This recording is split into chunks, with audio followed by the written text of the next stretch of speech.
students, welcome to the video lecture of optional English class. This video lecture is for 5th semester optional English students, University of Mysore.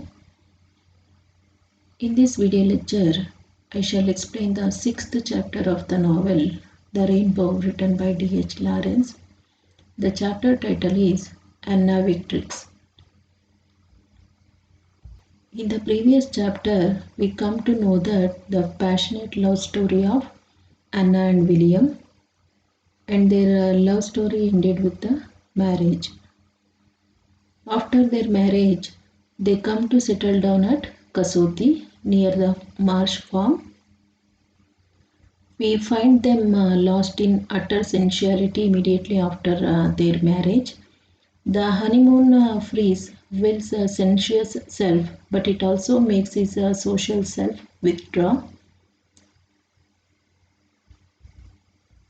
As the chapter title shows, that is Anna Victrix, shows that the victory of Anna over William Brangwyn.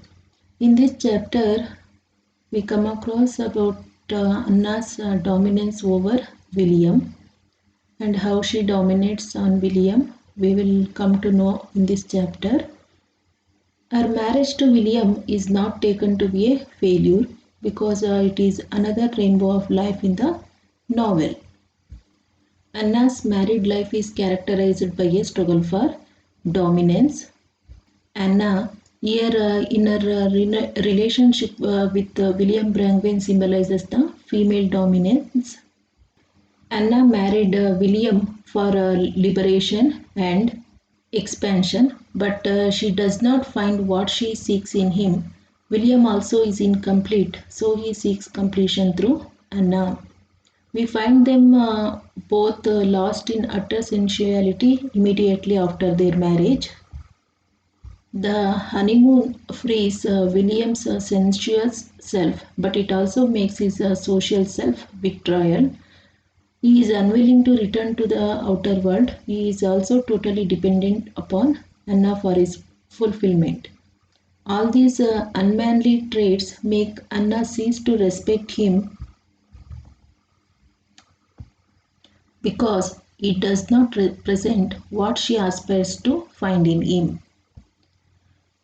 William enjoys the disconnection from the real world and is angered when Anna wants to begin their social life again. So this begins the quarrel between them for some times. In this chapter, we come across about the intense love and intense conflict between Anna and William's marriage relationship. Anna was quite dissatisfied with William because William always wants Anna, and this make Anna become angry.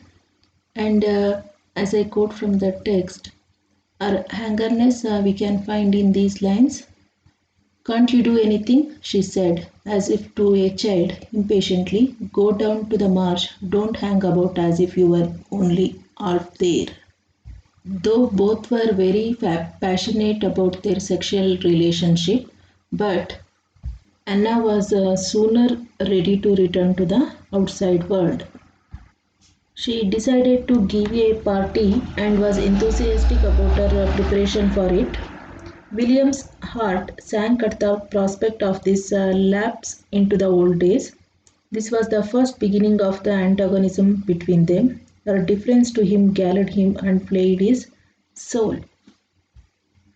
William is totally dependent upon Anna for his fulfillment. Their marriage relationship continually moved back and forth between union and conflict.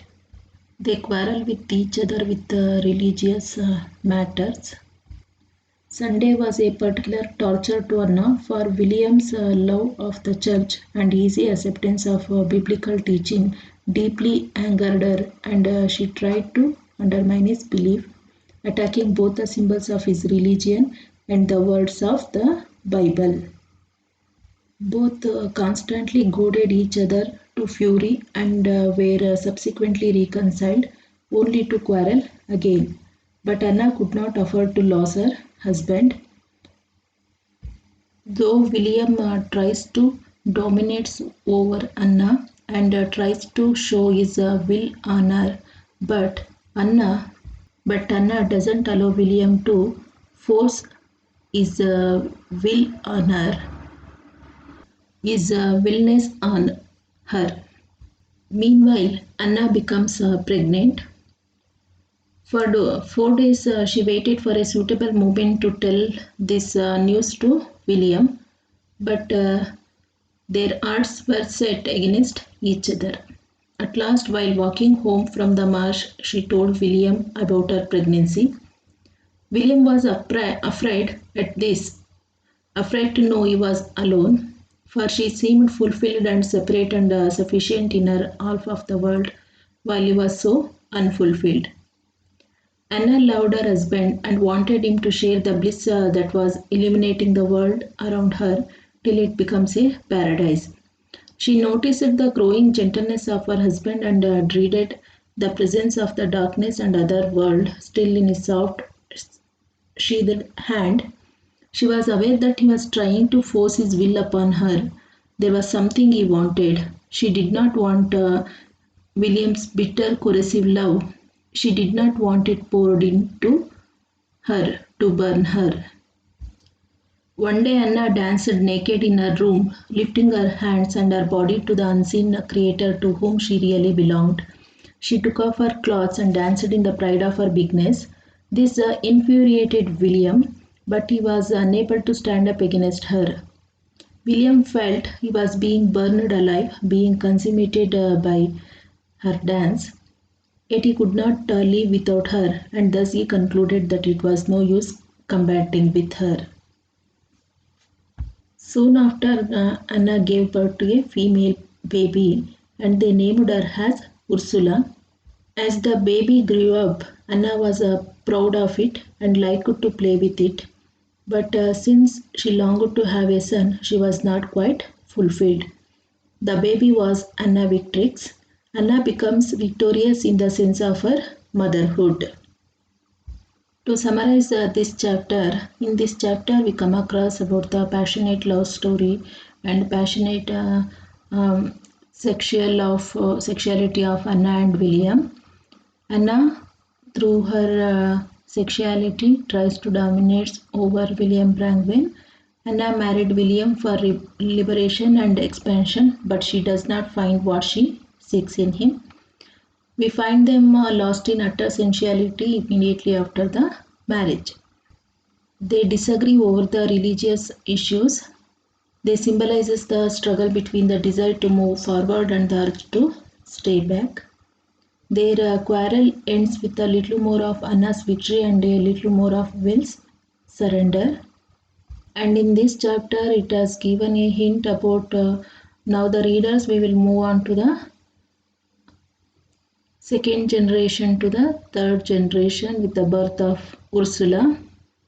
Anna loved Ursula very much and adored her and was quite happy because she wanted a boy, and she feels that she was not quite fulfilled, and she was busy in rearing the children of William. In this chapter,